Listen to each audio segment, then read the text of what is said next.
Donc, bienvenue, guys, en ce live stream du 8 juillet 2026. Le Trading Floor est une plateforme éducative et n'est pas réglementée par l'Autorité des marchés financiers. Il est important de noter que Trading Floor ne gère aucun fonds, n'est pas un fonds d'investissement et ne fournit aucun conseil financier. There you go. À toi la parole. Yes, sir. Fait que, on va commencer avec le Bitcoin, guys. Avant de faire l'analyse euh, technique, j'aimerais ça justement vous partager là, mon petite analyse puis mon aperçu du marché, dans le fond, que j'ai fait ce matin en recherche. Euh, Dans le fond, là, tu sais, je vais juste faire les gros points. On va pas dig dans tous les points. Pour ceux que j'ai des liens, je vais vous les partager. Ça va être quand même intéressant pour ceux qui sont vraiment plus intéressés. Euh, Grosse nouvelle importante, ok, guys? Pardon. Je pense que je vais me prendre une bouteille d'eau avant de partir parce que je le sais, j'arrêterai pas de parler. Parle-moi de ça, toi, une caisse d'eau. Pas loin, là. Ça, man, là, meilleure décision que j'ai faite. Surtout par ce temps-ci, il fait tellement chaud, là, c'est important de s'hydrater comme faut. Mais tu sais, avoue qu'on est tous genre, oh fuck, faut que tu bois genre ton 2 litres d'eau par jour, tout ça, mais il y a personne qui est comme, fuck, je vais tout le temps remplir ma gourde d'eau, à part toi, Frank. Ouais, tu À m'en part allais toi. dire, moi je le fais. Euh, Tous Fait que les moi, je suis trop matins, c'est lâche. genre quasiment 2 litres d'eau à tous les matins avec du jus de lime, du citron, créatine, du Un peu de sel. sel. Tu me connais, En tout tu me cas, mais c'est connais. ça. Fait que là, je me suis mis juste une caisse de 24 drette là d'eau. Et oui, c'est pas de la bière. Mais bon. OK, good. On passe ça. Fait que dans le fond, OK, là, les bonnes angles du marché présentement. OK, qu'est-ce qui est important à retenir? OK? Là, le premier point, OK, on a l'argent des ETF qui a recommencé à flow in. OK? On avait une grosse diminution des ETF, OK, dans les derniers mois. Là, aujourd'hui, on a cumulé en 2 jours déjà, OK, les institutions sont rentrées déjà avec plus de 250 millions au niveau des investissements en lien vers le Bitcoin, OK? Donc ça, c'est quand même un bon signe. Ça veut dire que quand que tu as justement du fear, puis en plus de ça, des investisseurs patients, qui ont commencé à se positionner sur l'investissement un peu plus long terme. Ça, c'est très bon signe habituellement pour aller chercher des bottoms, OK? Donc, on utilise la peur pour aller loader les coffres. Je vous en parle, ça fait longtemps de ça, mais là, ça se concrétise. On a des réels data qui sont sortis, 250 millions en 2 jours. Puis là, on parle de BlackRock, les Ethereum de Ethereum, etc., etc. On a un autre point qui est vraiment important aussi. C'est les régulations, dans le fond, OK, au niveau de la SEC. Je vais vous envoyer ça tout de suite. Pour ceux qui vont vouloir l'ouvrir en même temps que j'en parle un peu. En gros, qu'est-ce que la SEC a mis en place? Dans le fond, c'est Clarify the application of federal securities laws to crypto assets. Fait que la SEC, elle a régulé à 100% qu'est-ce qui définit les lois au niveau des securities en lien avec les crypto assets. Donc, ça, c'est vraiment intéressant parce que ça veut dire qu'on avance encore un pas de plus vers les régulations des institutions. Donc, vraiment important à prendre en note. Ensuite de ça, le Clarity Act qui a été retardé, mais qui est pas mort, OK? On a enfin eu des événements qui ont justement prouvé que le 13 juillet, on risque de réavoir une open window en lien avec le Clarity Act pour justement relancer les discussions dans les chambres des Sénats. Donc ça, c'est vraiment important. Puis, petite parenthèse en même temps, tu sais, je vous parlais des institutions continuent de bâtir, tout le kit. C'est officiel, JP Morgan, Mastercard et Hondo ont réglé une transaction de bons du Trésor américain tokenisé sur le XRP Ledger en mai et le Paradigm a levé un fonds de 1,2 milliard. OK? Je suis pas un fan de XRP, vous le savez, mais clairement, les institutions sont en train de se positionner sur Kenton et XRP au niveau des régulations et des décentralisation globale. Prends une petite gorgée.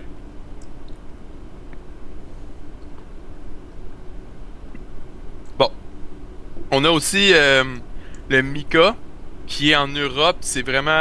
Ouais, je vais juste répondre à la question en même temps. Jeff Kenton, dans le fond, qui est un token que moi, Francis, on avait analysé il y a d'ici de ça 3 mois. Je vais aller le voir juste pendant que je suis là. Pardon, man, j'ai de quoi dans la gorge depuis tantôt, c'est fatigant. Il est ici. Kenton, USD, on va aller chercher Binance en spot DeFi. Ouais, there you go. Ça devrait pas être un mauvais. Les Perpetual, absolument, c'est quand même de quoi qui est popé. Tu sais, c'est sûr que là, nous autres, on avait parlé de Canton, là, vraiment, là, genre ici, là, fait que, inquiétez-vous pas, c'est pas ça. Mais tu sais, clairement, on le voit, là, il y a quelque chose qui est en train de se passer, du marché, de la manipulation. Est-ce que les autres sont déjà en train de penser que Bear Market, il est encore plus fort, puis on va avoir encore plus de corrections? Fait que les institutions, ils sortent. By the way, Kenton, juste pour garder ça en note, c'est Wall Street. C'est 100% Wall Street. Okay? Kenton, c'est un système, dans le fond, de centralisation privatisée où est-ce que les institutions bancaires comme Wall Street, etc., peuvent rentrer à grands coups sans nécessairement démontrer leur position. C'est pretty much Wall Street qui ont bâti ça pour rentrer puis accumuler du Bitcoin avec des transactions privatisées sur une blockchain, dans le fond, qui est centralisée par des institutions. Donc, ils sont les seuls propriétaires des datas. Puis qui reste des transactions quand même anonymes. Mini parenthèse, 30 secondes sur XIP, parce qu'il y en a peut-être qui se demandent pourquoi que tu n'aimes pas XIP. Puis je vais juste expliquer quelque chose par rapport à XIP. Puis une des raisons pourquoi que, même moi je suis pas un grand fan, mais je comprends que c'est important, c'est parce que c'est une plateforme, c'est un blockchain qui est très très centralisé. Donc ça va vraiment à l'encontre de ce qu'on vise avec le Bitcoin, l'Ethereum, qui est la décentralisation. Puis qu'est-ce que ça veut dire que ça soit centralisé? Ça veut dire qu'essentiellement, premièrement, la plupart des tokens XRP sont contrôlés par très peu de portefeuilles. Il y a une centralisation au niveau de la façon que le token est distribué. Donc, ça peut être très manipulé. Ça, c'est la première des choses. La deuxième des choses, c'est que c'est un système qui est un peu comparable au système SWIFT ou au système que les institutions financières que vous connaissez, Desjardins, BMO, ces affaires-là utilisent, où ce que techniquement, ils ont la possibilité de freeze des transactions, de geler les fonds, de renverser des transactions, de faire des transferts sans autorisation des utilisateurs d'un wallet à un autre. Est-ce qu'ils le font? Pas nécessairement, mais ils pourraient le faire parce que c'est un système qui est très centralisé. Chose qui serait complètement impossible sur le Bitcoin et sur l'Ethereum. Fait que c'est le gros problème de XRP. Mais les institutions, comme des grosses banques centrales, ils veulent ce contrôle-là. On ne se le cachera pas, les institutions financières puis l'élite, si on veut, de ce monde, les grosses banques, ils veulent la centralisation, ils veulent du contrôle. Fait que c'est pour ça qu'ils aiment ça XRP. Ça coûte pas cher, c'est rapide, puis ils peuvent garder du contrôle sur tout ce qui est crypto-monnaie. Ça résume un peu. Exactement. Non, c'est vraiment bien dit. Dans le fond, où je voulais en venir aussi avec Mika, parce que j'ai sauté d'un à l'autre sans vraiment comme... En tout cas, l'Europe, dans le fond, ok, eux autres, comment que ça fonctionne? Ils appellent ça le MICA, Mika, qui est dans le fond un peu comme la CFTC de ce monde, mais plus en Europe, qui est un conseil global d'une chambre de Sénat, mais vraiment comme Europe. Puis dans le fond, le 1er juillet, ça a été mis en application. Dans le fond, il y a eu juste 244 des 1200 firmes qui avaient appliqué pour la licence pour devenir une plateforme licenciée et régulée en Europe. Sur ça, ok, on compte déjà Kraken et Coinbase qui ont sécurisé déjà leur place avec le positionnement pour l'Europe. Fait que ça, c'est vraiment, vraiment bon.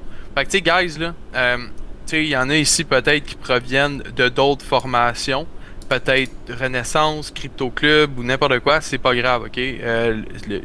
Ce que je vais dire, c'est pas pour trash talker, c'est que il y a beaucoup des autres formations qui vous enseignent d'aller sur les plateformes centralisées du genre fuck, on était sur BitGet, on va aller ailleurs. Fuck, on était sur, je sais pas, man, Binance, on va aller ailleurs back then. Tu sais, nous autres, ce qu'on vous enseigne ici, on vous enseigne 100% comment manage vos fonds de façon 100% décentralisée, tout en restant super légal au Canada. Mais si vous aimeriez aller sur une plateforme centralisée au lieu d'aller sur Qcoin, par exemple, right?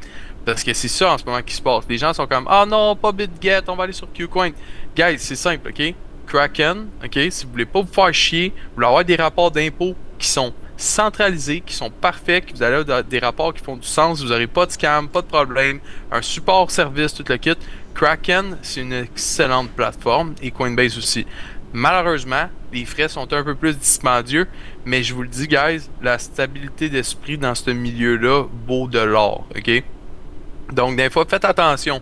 Moi, Francis, là, Qcoin, là, on a déjà entendu des histoires d'horreur dans le temps, ok? Est-ce que ça a peut-être changé? Who knows? Mais tu sais, c'est un peu comme un Mexi de ce monde. C'est pas ici, c'est genre Singapour, c'est kinda sketchy, fait tu sais, c'est une parenthèse juste dans le fond de sécurité que je voulais vous faire part. Donc, overall, guys, ok, tout ça pour dire que l'Iran en ce moment, ben, choc pétrolier encore. Pourquoi? Parce qu'il y a eu des attaques. La Fed aussi qui compte pas, la SEC pardon, qui compte pas faire une hausse des taux. Il y a Charles Schwab aussi qui prédit que les taux vont rester neutres, qu'il n'y aura pas de montée ni de descente. S'il y a une descente, ça sera en décembre. Donc à suivre, je sais qu'on a eu Francis Vigneault qui nous avait prédit ça un petit peu aussi sur le Zoom récemment. Il était quand même dans une très bonne zone justement de prédiction. Fait que donc ce qui est en train de se passer, c'est une zone extrême de peur, accumulation, mais il y a une clarté qui s'en vient en même temps avec le Clarity Act. Donc c'est un hostie de fuckfest. C'est simple. Fait que d'un bord la peur, d'un bord la clarté, la guerre. Qui dit quoi? Qu'est-ce qui va être réellement la vraie solution finalement à travers tout ça? Mais il y a une chose que moi je peux vous garantir avec expérience, puis quand je dis garantir, c'est my own opinion, right? C'est qu'avec le temps, depuis le temps que je suis dans les crypto-monnaies, puis peut-être Frank tu vas pouvoir relate à ça, nous autres, moi Francis, quand on prenait des positions, mettons peut-être plus pour du spot, c'était genre China has banned cryptocurrency. China open cryptocurrency. Fait que c'était de même que l'information était mitigée puis qu'on allait avoir une zone d'inconfort, ok? Puis quand ce que je veux dire par la zone d'inconfort, c'est les zones de peur qui vont faire en sorte que les gens vont vouloir prendre des pertes puis que justement les institutions bancaires vont rentrer. Avec l'IA aujourd'hui puis avec toutes les datas qu'on a, on est capable de voir quand les institutions ils rentrent dans la crypto-monnaie parce qu'il y a des ETF publics aujourd'hui. Thanks God. Puis oui, mini parenthèse très drôle par rapport à ça, je suis un trader qui s'appelle CryptoFace, je sais pas si c'est qui, mais en tout cas c'est un YouTuber puis un trader assez épique. Puis lui dans ses graphiques il faisait des, puis il est zéro raciste, mais c'est à cause justement de la Chine, il dessinait des Chinois avec. Ouais, ben avec les yeux bridés, ces affaires-là, mais c'est qu'il mettait ça dans son graphique parce que souvent, à chaque fois qu'il y avait des gros crashs, c'était genre la Chine qui décidait de banner. Puis il y a bien du monde, c'est quasiment devenu un meme parce que la Chine, en, mettons, quasiment 15 ans de crypto, on va dire, ils ont dû banner puis débanner, si on veut, la crypto 10 fois à peu près. Ouais, exact. Puis là, il mettait avec le petit chapeau. Là, exact. C'est tellement drôle. Fait qu'en tout cas, c'est juste une parenthèse, mais au final, mais je voulais juste rajouter que au-delà du fait que la Chine faisait beaucoup de ban puis de unban par rapport aux régulations, la Chine, depuis l'inception du Bitcoin, ça a toujours été les plus gros miners. Donc, c'est la Chine qui possède le plus de Bitcoin techniquement. C'est peut-être de moins en moins vrai avec les institutions américaines et tout ça, mais depuis le début, ça a toujours été la Chine qui manipulait le marché le plus. Fait que, tu sais, oui, on niaise un peu, mais la Chine a énormément de pouvoir sur le Bitcoin. Exactement. Fait que là, on va passer, dans le fond, aux choses sérieuses. On va aller sur la TA. La raison pourquoi je voulais commencer le fondamental puis que je vais commencer à faire ça plus de façon récurrente, c'est peut-être pas à tous les lives, mais peut-être plus au pire le mercredi pour faire un recap weekly un peu de ce qui s'est passé. La raison, c'est que le fondamental, nous au Trading Floor, on va pas avoir un impact vraiment prédominant au niveau du fondamental pour dire on va prendre position, on va pas prendre de position. Mais c'est quand même important de le comprendre parce que quand on va prendre des positions, ok, au niveau de l'analyse technique, des fois ça va avoir un impact au niveau de la direction, ok. Donc, si exemple, on fait un recap, ok, les institutions, qu'est-ce qu'ils sont en train de faire présentement? Puis je vais vous faire interagir un peu dans le chat là. Question que vous endormez pas là, il est 7 heures, gros soleil tapant. Il y en a que je vais sûrement déjà bailler devant leur écran là. Qu'est-ce que les institutions ils font, guys? Avec qu'est-ce que je viens de compter? Puis, by the way, j'ai les chiffres exacts. Les États-Unis ont 328 372 bitcoins saisis avec la réserve stratégique et la Chine possède 190 000 bitcoins. C'est énorme. Ça, c'est sûr qu'on sait public. Probablement qu'ils en possèdent beaucoup plus qu'on sait pas. Exactement. Bon, on a Benoît. Il achète des positions sur plein de coins différents. OK. On va dire que tu as un tiers de réponse. Mais tu as la réponse, mais pas nécessairement parce qu'il achète plusieurs coins. C'est que les institutions, présentement, ils ont acheté 250 millions de BTC, right? Puis ça, si on parle de juste 2 jours, sûrement qu'ils vont continuer d'en acheter. La raison qui est importante, c'est que quand ces institutions-là achètent, ils achètent dans des moments où est-ce que le marché est pas mal plus baissier que haussier parce que pour eux, c'est facile de remplir les coffres sous la peur. Qu'est-ce qui fait que la peur drive le marché vers le bas? C'est les gens qui perdent de l'argent et qui ont peur d'en perdre plus. Donc, qu'est-ce qui se passe? C'est qu'on crée des supports, puis on a dans les order books, vous allez voir des gros murs où est-ce que les gens ils tombent sur ces murs-là. Puis des fois, vous dites, ben voyons donc, ce mur-là va jamais fracasser. Mais c'est justement ça qui va arriver. Il va fracasser, puis on va aller rechercher des points plus bas. Puis il n'y a rien qui les empêche d'enlever leur support, éventuellement, puis leur zone d'achat pour aller racheter encore plus bas.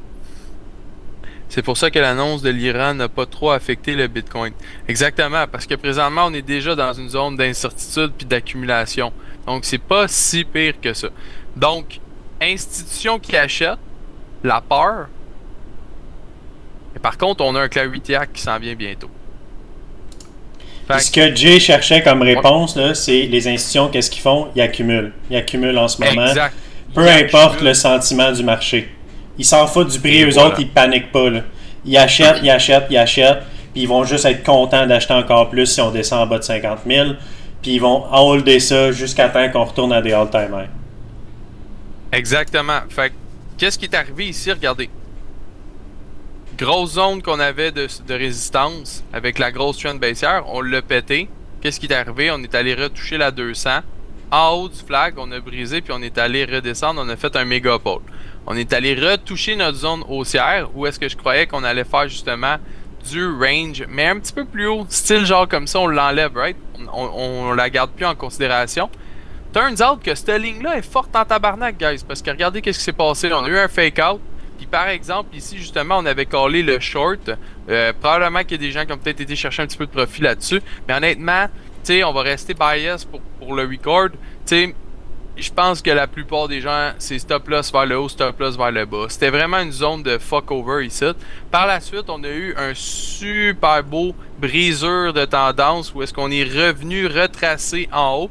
Puis, on est allé retracer où? Sous ma petite zone de baleine. Qu'est-ce que c'est cette zone-là? C'est une résistance de tendance qui est énorme. C'est super majeur. Donc ici, ce qu'on est allé faire, on est vraiment allé retester les plus bas. On est allé faire un retracement, puis on n'a pas retracé la zone ici. On l'a percé. Breakout, prendre position, comme on avait mentionné. On aurait pu prendre l'option de dire, OK, quand on retombe en dessous, c'est le stop loss, puis le take profit, justement, dans la belle zone de résistance. Honnêtement, on aurait pu ne pas aller chercher le pic ici, puis même peut-être aller chercher une 50. Vraiment, la bonne zone à aller chercher les profits, c'était vraiment dans cette zone-là. Fait que ça, c'est super ce qui s'est passé. Là, qu'est-ce qui se passe? Puis où qu'on s'enligne avec ça, selon mon opinion personnelle. OK? Il y a deux scénarios, guys. On a eu déjà un fake-out ici, puis là, on a fait un pole, puis on est en train de faire le retracement. Soit c'est un reversement de tendance, puis, tu sais, regardez, là, on est en train de probablement faire peut-être un genre de mini head and shoulder, mais en reversal. Fait que, est-ce que, probablement que cette zone-là, justement, va tenir, puis que le closing day va repartir, on va partir en vert, puis est-ce qu'on va aller, justement, rechercher notre top pour aller faire des bull flags, right? Donc, une affaire comme ça, touk, whoop, puis on repart. Flag, toc, toc, tac, 3 touch, on repart.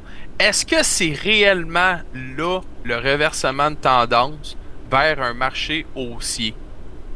Puis la question est bonne à se poser parce que on a la peur, on a l'incertitude, les gens pensent qu'on va vers le bas, non-stop là. C'est comme on va vers le bas là. Tout le monde se dit en octobre. Puis en plus de ça, on a le Clarity Act qui s'en vient bientôt. Les crypto, les security assets qui viennent de devenir vraiment concrets au niveau des lois. Puis tu sais, je vais juste vous le lire en français parce que je vous ai partagé un beau petit site internet, mais j'aimerais ça aussi que les gens comprennent en français. La régulation de la SEC, ok, je vais vous l'expliquer. La SEC vient de publier une interprétation clarifiant comment les lois sur les valeurs mobilières s'applique aux cryptos avec la CFTC qui s'y joint, incluant la taxonomie des jetons, commodités numériques, des objets de collection, outils stablecoin et titres numériques. Le président Atkins confirme que la SEC a mis fin à la régulation par la répression. Fait que, guys, concrètement, là, ça vous sonne pas des petites cloches avec tout ce qu'on parle depuis les derniers mois? Les real world assets, de pouvoir acheter de l'immobilier avec votre crypto-monnaie d'une façon régulée. Imaginez tous les hosties d'agents immobiliers qui vont dire aïe aïe, aïe aïe, vous pouvez acheter des pourcentages, la vie coûte cher, vous pouvez maintenant acheter des maisons à la gang. Bon, fait que je vous donne un scénario où est-ce que, tu sais, l'immobilier, by the way, c'est un des marchés les plus, les plus prospects après, mettons, les paiements monétaires et tout ça. Fait qu'il y a plein de petites choses qui se mettent ensemble qui disent que peut-être au niveau de la TA, on est réellement allé chercher un plus bas, on a fait un fake-out en plus, puis on est quand même resté dans notre range. Là, ce qui va être important, ok, guys, vous le savez, là, cette zone-là, j'en parle depuis un bon moment, puis on n'a pas beaucoup de temps. Tu sais, on est limité, on squeeze, on squeeze, on squeeze. Puis plus on va squeezer, puis qu'on n'aura pas de direction qui va prendre des vraies directions de marché, mais ce qui va arriver, c'est qu'on va squeeze. On va au range. Puis éventuellement, la 200 va se rapprocher, puis la 50 va se rapprocher du prix. Maintenant, le prix va partir par-dessus la 50. La 50 va rester en dessous, la 21 va rester en dessous, la 9 va rester en dessous, puis la 200 va suivre son cours, puis éventuellement, on va devoir repartir. Donc, est-ce que c'est là que ça va se passer? J'en doute. Je pense vraiment que c'est le Clarity Act qui va nous pousser à des nouveaux sommets comme ça. Mais d'ici là, on a des super belles zones confortables d'accumulation pour du spot DCA. Puis sinon, pour les positions, mettons, plus short, pour des positions à levier ou quoi que ce soit, ben honnêtement, c'est vraiment simple. OK? Puis là, vous allez dire, ben là, si Chris, le gros, tu me donnes pas trop d'options, tu me donnes les deux seules options. C'est soit vers le haut, soit vers le bas. Right. OK? Fait qu'on va calculer les options. Ça va où? En haut ou en bas? Un des deux. On va calculer. On s'en va vers le bas. Puis mettons, on va dire, on va essayer de le prendre à des zones quand même qui font du sens. Donc, breakout. Breakout 50, déjà retracé. Fait que ça, c'est quand même pas si pire. Donc, exemple qu'on attendrait un retracement de la 50. Notre zone de résistance qui devient notre zone de support. Notre stop loss, pardon. Puis même, on pourrait peut-être aller le mettre un peu plus bas. Puis, regardez la zone ici à aller rechercher au niveau des fair value gaps. C'est sûrement les zones de 52, 50 qu'on va aller rechercher. Donc, la même chose que je vous ai mentionné la semaine passée. C'est un trade présentement d'à peu près 3 pour 14. Ça veut dire qu'on est dans les alentours de quasiment 1 pour 5 là, ou 1 pour 4. On va y aller un peu plus, 1 pour 4. Puis, si j'enlève ça, puis j'y vais avec ma super zone, mettons, je m'en vais faire un long, puis j'attends le retracement ici. Regardez comment c'est moins profitable. Puis là, on le sait que notre zone ici, c'est la première TP. Donc ici, je suis rendu avec un 1 pour 3. Correct. Mais les odds sont pas avec nous autres. Fait que la chance d'aller vers le haut ou le bas, présentement, qu'est-ce qu'on peut dire? On le sait pas parce que c'est une zone d'incertitude, puis on n'a pas une trend qui nous amène à un endroit où... Est-ce que n'importe qui ici pourrait nous dire ah, ok, good, c'est vrai, on est dans une trend bullish? Non.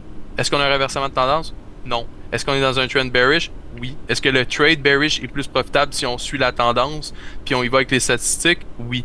Donc, le retracement ici pour un short trade, peut-être du 1 heure, 15 minutes, oui, good, pour aller rechercher peut-être ma zone pour faire un retracement dessus. Mais honnêtement, guys, long, présentement, c'est déconseillé. C'est ce que moi je pense. Les Chinois font du mining, ils achètent des positions sur plein de coins différents, c'est pour ça que si les institutions veulent accumuler avant le Clarity Act, ils vont vouloir que ça descende encore plus. Exact, c'est un peu le scénario que je pense, moi aussi. Faire du hedging comme Francis parlait. Exact, le hedging aussi c'est super bon pour présentement pour ce genre de marché-là au niveau du range trading.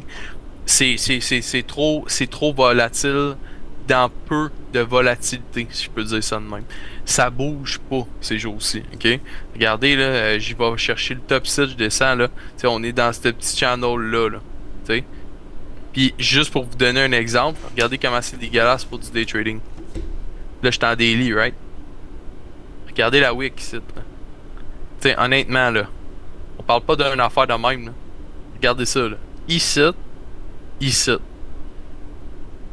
Combien ça ici? Juste pour le fun?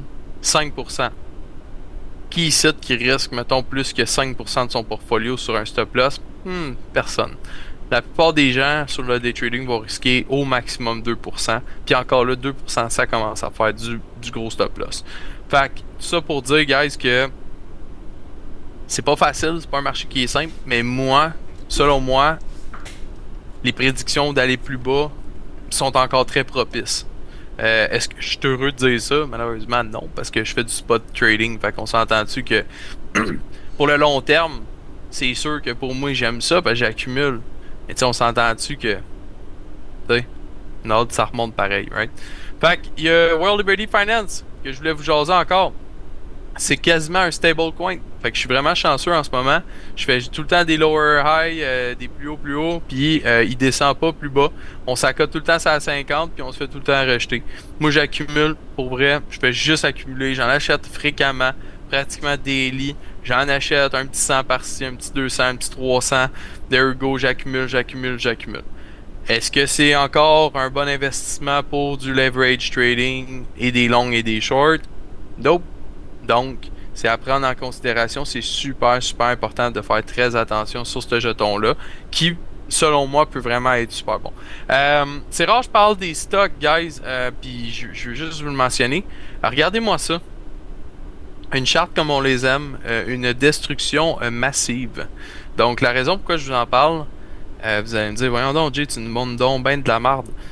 Moins 49% à sa sortie sur le Nasdaq.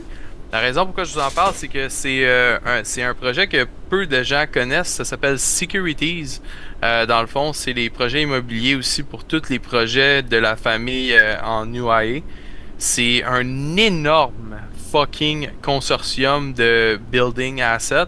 Puis depuis justement que là, les régulations au niveau de l'immobilier, les taxes, tout ça sont là, ben c'est drôle, 2 jours après, ils ont sonné à Bell au Nasdaq. Dis ça de même. Fait que c'est la compagnie qui détient le plus de real world assets à ce jour avec Ondo. Donc, qui sont rendus aussi sur le stock market. Je pense pas qu'il y ait un token au niveau de la crypto, faudrait que je m'informe. Mais pour ceux qui sont intéressés dans le stock, à regarder un produit qui est plus real world asset, by the way, qui vient de sortir il y a 2 jours, donc volatilité à l'extrême, on s'entend, c'est pour les gars qui ont des reins solides là-dessus, ok? Ou les filles. Fait que, à faire attention, mais si vous voulez aller chercher du fondamental au niveau de cette compagnie-là, c'est une hostie de perle. C'est vraiment du bonbon. Vous allez triper, surtout si vous êtes des amateurs d'immobilier, des affaires même, c'est quand même le fun à regarder ça. L'Ethereum, rapidement, écoute, basically, bounce back from the massive support qu'on avait. Puis en plus, ça a vraiment été dans notre zone. Vraiment une belle zone de retracement. Ma petite baleine qui était pas trop loin, qui regardait ça aller. Puis, j'avais-tu d'autres choses que je voulais vous jaser parce que j'avais vu quelque chose. BNB qui était pas nécessairement fameux, on dirait qu'on est réellement tombé dans un vrai bear market. En dessous des 200, mais retracement, tout le kit. Fait que BNB, on va peut-être pas trop toucher à ça. Là, tu parlais du FOMC Minute qu'il y a eu aujourd'hui, Kevin Warsh. Du quoi? Du FOMC Minute. Ouais, vas-y, vas-y, ouais. Ben, dans le fond, c'est que Kevin Warsh, il a réitéré certaines affaires qu'il parlait dans le passé. Puis c'est pas nécessairement bearish, mais c'est plus bearish que bullish parce qu'essentiellement, il a dit que il y a personne qui est en train de regarder pour faire une baisse de taux d'intérêt, mais qu'il y a plusieurs personnes qui font partie de la Réserve fédérale qui aimeraient savoir une hausse des taux d'intérêt à cause que les taux d'inflation sont assez élevés puis que c'est une façon de diminuer les taux d'inflation, je veux dire, over time, puis du moins les ramener plus vers leur objectif. Donc, il y a des bonnes chances. J'ai pas de pourcentage en tête, mais il y a probablement plus que 50% de chances qu'il y ait une hausse de taux d'intérêt. Peut-être d'ici la fin de l'année ou début 2027. Il n'y a pas de time frame qui a été donné, mais on pourrait s'attendre à une hausse des taux d'intérêt. Une hausse des taux d'intérêt, historiquement, ça fait pratiquement toujours un crash sur pas juste le marché de la bourse, mais la crypto, tout ça. Donc, ça va être à suivre. On n'a vraiment pas de date, mais ça a été réitéré qu'il regardait plus pour une hausse qu'une descente. OK. Ah ouais, hein? À suivre, il y a beaucoup d'experts qui disent qu'il n'y aura pas de hausse puis que ça va rester neutre. C'est ça, c'est important de vraiment voir puis d'être à l'affût, là. C'est quoi le symbole de l'action que tu nous as montré, Jay? SECZ. C'est SECZ. Securities. Yep, Securities. Donc, Frank, si tu veux prendre le relais, man, je t'écoute. Ouais, good. Juste mettre ma chart. On va y aller avec le partage. Juste arrêter ton partage. Si vous avez des questions entre-temps, guys, n'hésitez pas aussi, je regarde le chat. Tu peux arrêter ton partage, Jay. Ouais, c'est fait. Ok. Ah, ben on te voit encore. Ah, c'est ta caméra qui est ouverte. Okay, ouais, c'est juste... ok, je juste réitérer un peu sur le Bitcoin, un petit peu plus à court terme. Avec ce qui s'est passé du résumé de la guerre, c'est sûr que ça m'a surpris un petit peu. Je m'attendais pas à ça. J'étais quand même bullish à court terme, je l'avais dit, mais on en avait parlé au dernier live stream. Cautiously bullish, comme on dit en anglais, qui veut dire bullish à court terme parce que bon, ça faisait quand même une couple de jours qu'on avait du momentum haussier. On a eu le breakout que Jay a parlé.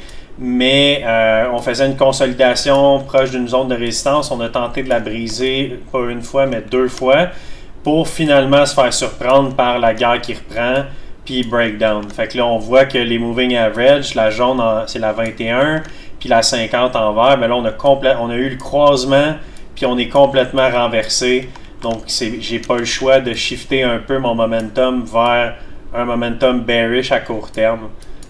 Malheureusement, il y a des altcoins qui sont pas si pires, on va en regarder quelques-uns, mais ça reste que je suis très réticent à prendre, mettons, des positions longues pour l'instant, étant donné ce qui se passe avec la guerre. Je pense pas que ça va se régler demain matin, que tout d'un coup, demain matin, l'Iran reprend un peace deal. On se fait niaiser ben gros par Trump et tout ça. Puis il y a de la grosse manipulation qui se passe en arrière de ça, mais malheureusement, on peut juste essayer de s'adapter avec ça. Fait que on a breakdown la ligne de tendance que j'avais tracée ici. Ça, je le voyais comme un fake-out, mais finalement, on l'avait réclamé puis on l'a reperdu officiellement. Donc peut-être un petit retest de la 50, venir rechercher la ligne. Puis pour moi, ça, c'est une zone potentiellement pour prendre un short. Donc, checker ça dans les prochaines heures, peut-être d'ici demain ou après-demain. Il va y avoir potentiellement des opportunités pour prendre des shorts. Fait que je sais que j'avais pris quelques longs cette semaine. J'ai fait un bon trade sur Zcash. On va les checker. Là. Near, je suis back à mon entrée, tout ça.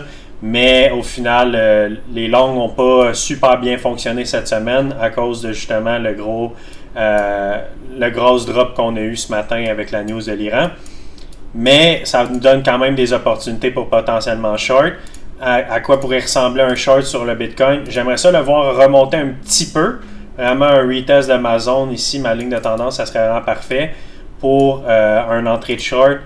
Idéalement, on voit quelque chose comme ça, un genre de flag, bear flag, qui vient breakdown. Ça nous donnerait un setup de home run, potentiellement un setup de sniper. On peut le voir des deux façons. Pour rentrer dans un short dans ce coin-ci, on mettrait notre stop loss assez tight. Personnellement, je le mettrais ici, juste en haut de la grosse chandelle rouge qu'on a faite, qui était la chandelle de la news ce matin, puis en haut de la ligne de tendance aussi, pour aller chercher la prochaine zone de support, qui est d'environ juste en bas de 61 000. On a la zone qu'on avait précédemment breakout. C'était aussi un gros support au début du mois de juin. C'était une résistance fin du mois de juin. On le breakout, donc ça ferait du sens de venir chercher cette zone-là. Puis la zone en vert, on a aussi énormément de liquidité. On a même des zones de support qui va plus bas que ça, parce qu'on peut voir ici, on a un gros fair value gap qui va encore plus bas. Je vais le mettre en évidence, fair value gap. Mais on a quand même cette zone-là que si jamais le Bitcoin, il s'en fout un peu de la news, puis on est pour repartir vers le haut, mais ça ferait quand même du sens de venir retester les 60 500 à 61 000, donc la zone en vert qui était notre zone de breakout ici, pour justement faire un breakout, retest, puis là on aurait peut-être un flag qui se trace, un renversement, pour après ça peut-être retourner soit retester puis rester dans le gros range, ou réessayer un breakout, puis peut-être là aller chercher les 65 ou même les 67, on va voir en temps et lieu. Ça serait peut-être une opportunité de long si on a vraiment une belle structure qui remonte en haut du 61 000, après aller chercher beaucoup de liquidité. Ça serait quand même pour moi un beau retest d'un breakout, mais ça reste que pour l'instant, à court terme, je regarde plus pour faire un short. Va falloir que le momentum y reprenne un peu plus, nos lignes de IME renversent, puis qu'on ait des opportunités pour faire un long, peut-être dans une semaine, si on peut aller chercher quelque chose comme ça, un long dans cette zone-là, un stop-loss en bas de ma zone, venir rechercher. Au final, guys, c'est du range trading en ce moment. C'est pas des gros swing trades qu'on peut faire sur le Bitcoin. La tendance n'est pas claire, elle n'est pas forte dans aucune des deux directions. Fait que le mieux qu'on peut faire, c'est essayer de short les résistances, puis essayer de long les supports, puis essayer de rinse and repeat comme on dit, puis peut-être qu'on va pouvoir reprendre des shorts après ça.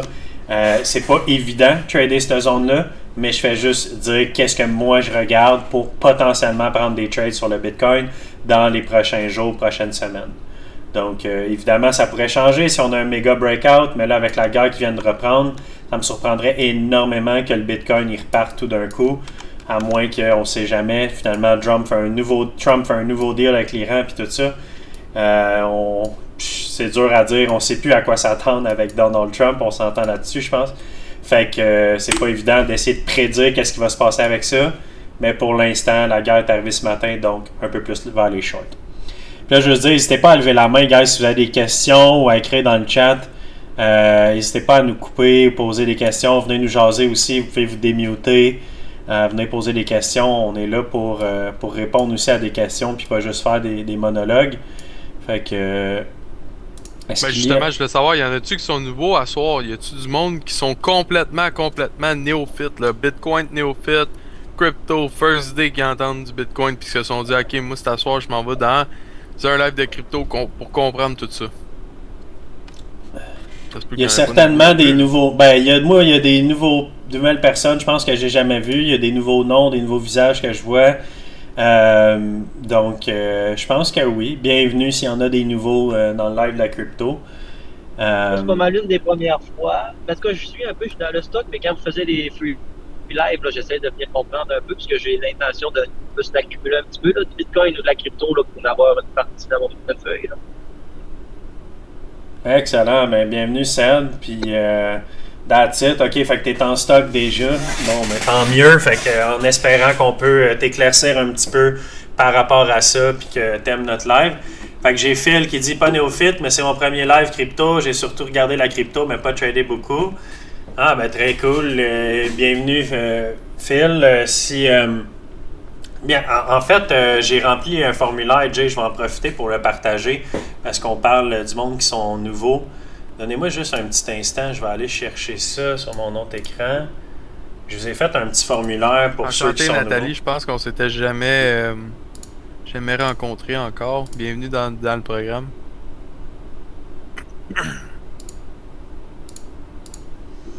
Yes, sir. Nathalie qui est nouvelle la semaine passée. Qui viennent de commencer avec nous. On s'est rencontrés. Je vais partager un lien. C'est un formulaire dans le chat. C'est un petit formulaire pour surtout ceux qui sont nouveaux ou ceux qui ne sont pas nécessairement dans la crypto. Peut-être justement Cédric qui est en stock. Si c'est quelque chose qui t'intéresse, la crypto, puis peut-être la formation, tu aimerais savoir plus d'informations, nous jasant un à un, allez remplir, cliquez sur le lien du formulaire, allez remplir ça.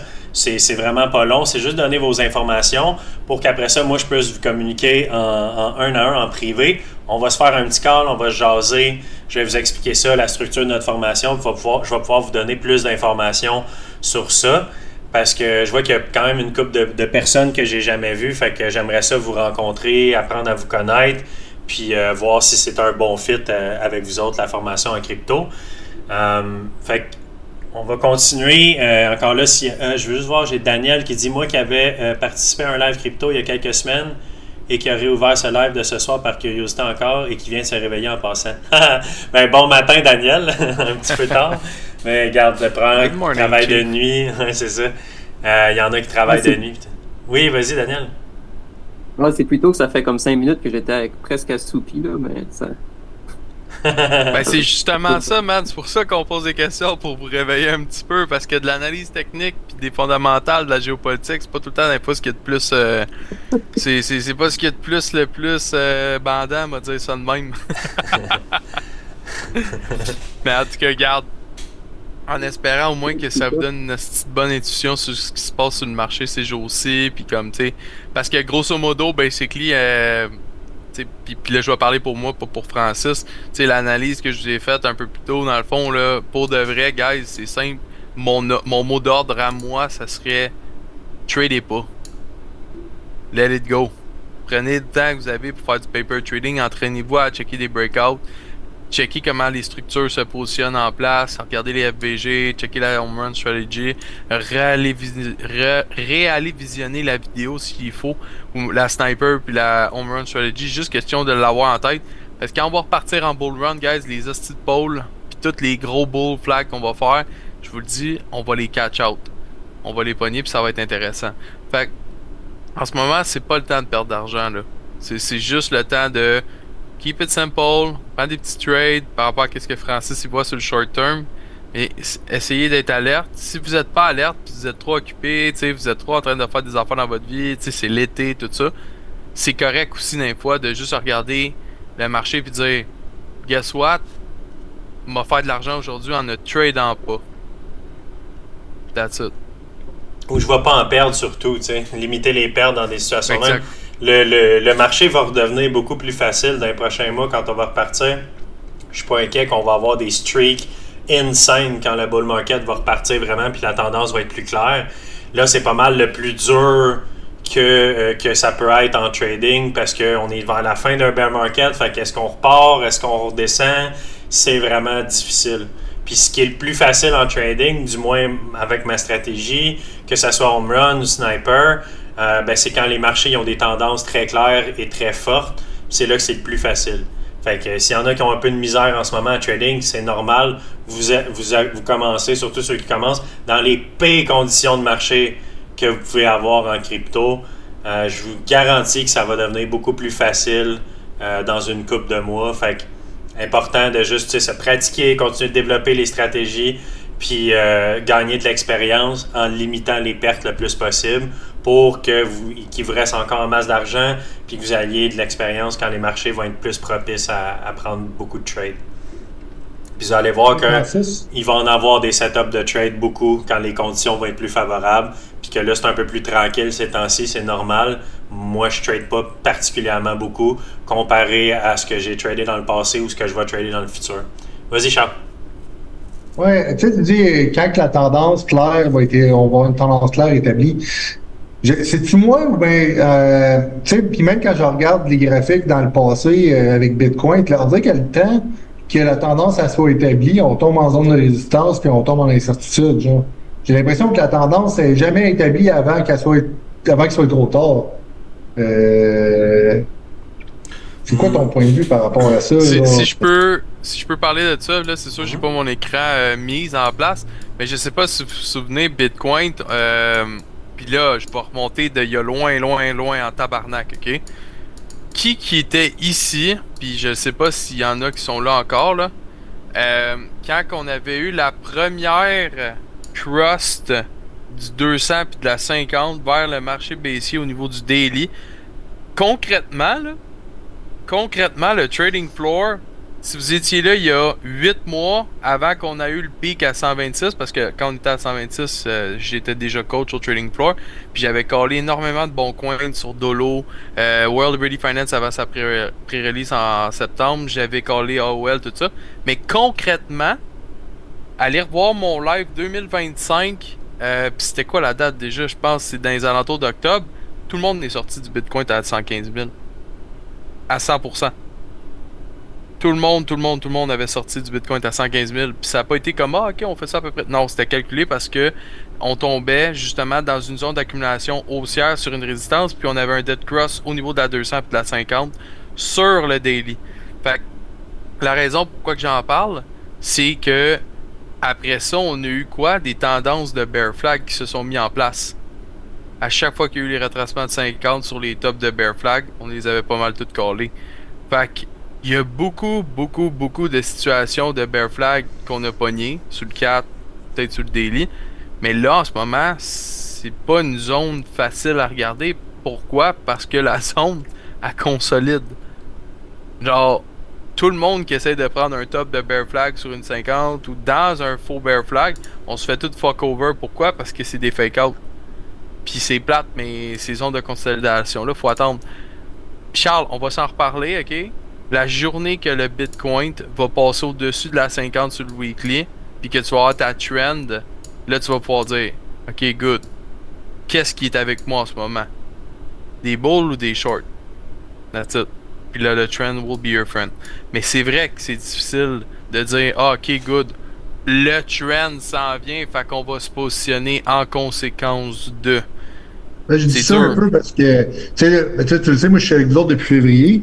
Ouais. Puis les drops qu'on a eu, les gros mouvements qu'on a eu sur BTC, ça a tout le temps duré comme 2-3 jours, puis après ça, on est retombé en consolidation. Là, tu sais, là, c'est Exact. pas mal ça qu'on a vécu. Fait que, effectivement, mais tu sais, j'ai pas eu 10 ans d'expérience, moi, là-dedans. Là. Fait que là, à un moment donné, je me dis, c'est-tu parce que je réagis pas assez vite ou c'est-tu juste parce que le marché est pas bon? Mais là, tu as répondu à ma question. Là. Non, Puis- pas en tout.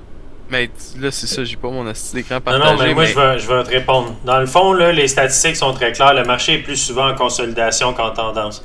Par contre, quand la tendance est très claire puis qu'on est vraiment revenu en bull market, puis on le sait parce que là, j'ai sorti le BLI. Ça, c'est un index qui est corrélé au prix du Bitcoin. Fait que le prix que vous voyez, c'est évidemment pas le prix du Bitcoin. C'est juste pour vous donner une idée vraiment, vraiment vague des cycles dans le passé. Puis sans même parler du premier cycle, je suis sur du weekly. C'est juste que pour vous montrer que des bull markets, ça dure pas juste quelques jours. Ça dure plusieurs mois de temps.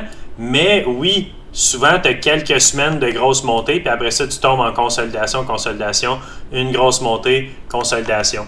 Puis même si je vais... puis en fait, c'est pas la meilleure chart. Je vais aller sortir celle de Bitstamp, ça va être plus simple.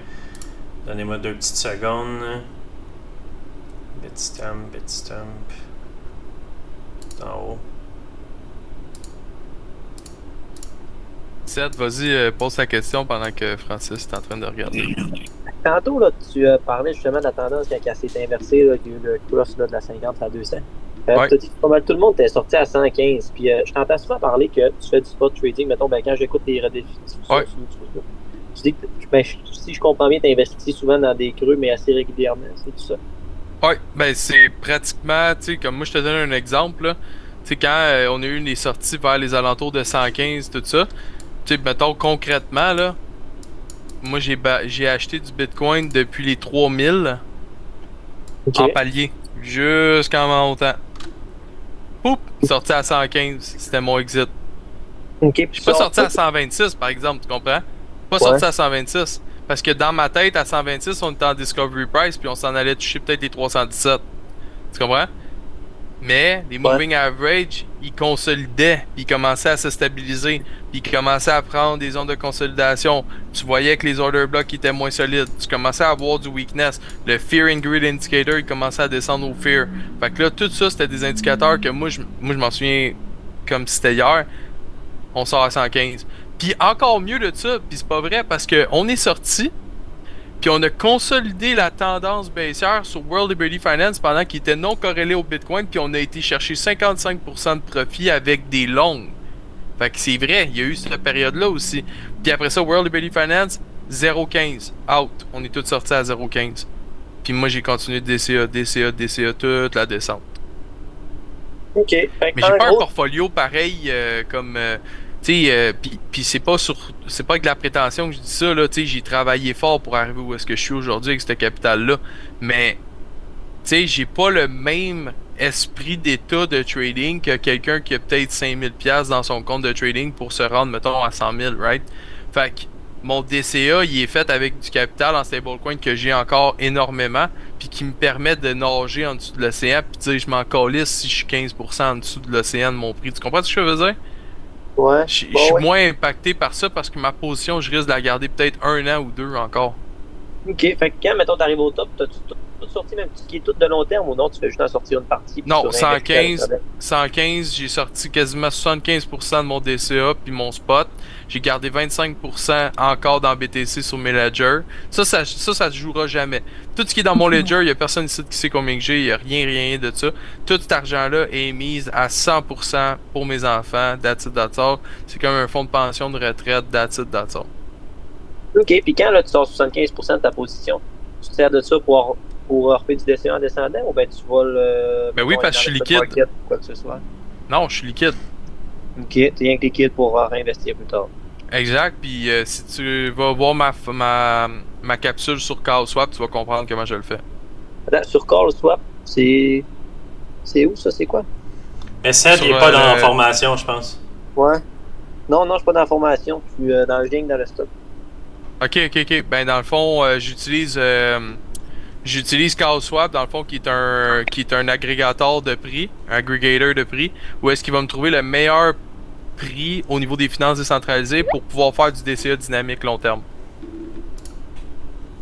Donc, je vais pouvoir prendre des positions à la baisse ou prendre des pumps à la hausse avec des order limit ou des order limit en vente ou des order limit à l'achat, mais sous les finances décentralisées.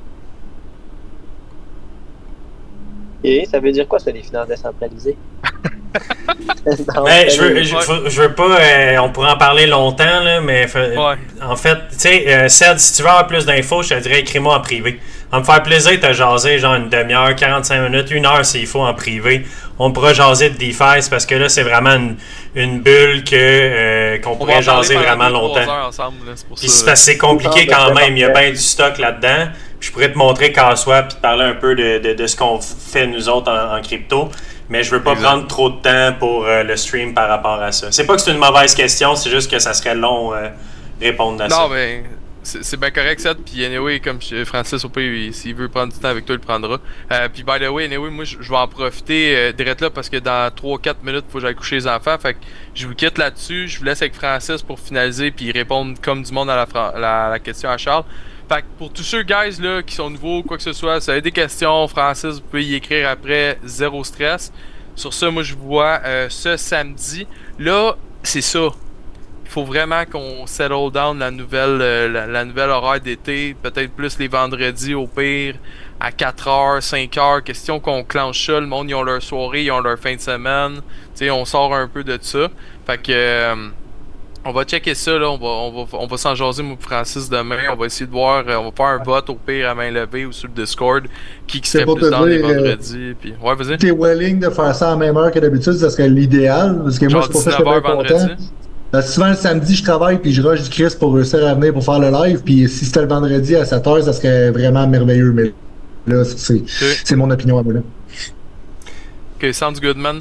Bon, mais les boys, on va checker ça, on va s'en jaser. Fait que je souhaite une excellente fin de semaine. Puis on se voit samedi pour cette semaine. Puis pour le prochain changement, ce sera sûrement la semaine d'après. À bientôt, les boys. Bonne soirée. Moi, je reste avec vous autres, guys. Fait que ciao, Jay. Fait qu'on va continuer, là, évidemment. Je vais juste répondre à quelques petites questions. Puis je vais vous montrer une coupe de setup altcoin. Puis, ouais, c'est ça. Fait que samedi qui s'en vient, on va le faire encore samedi parce que c'est comme pas décidé encore. Mais sûrement, justement, en fin de semaine,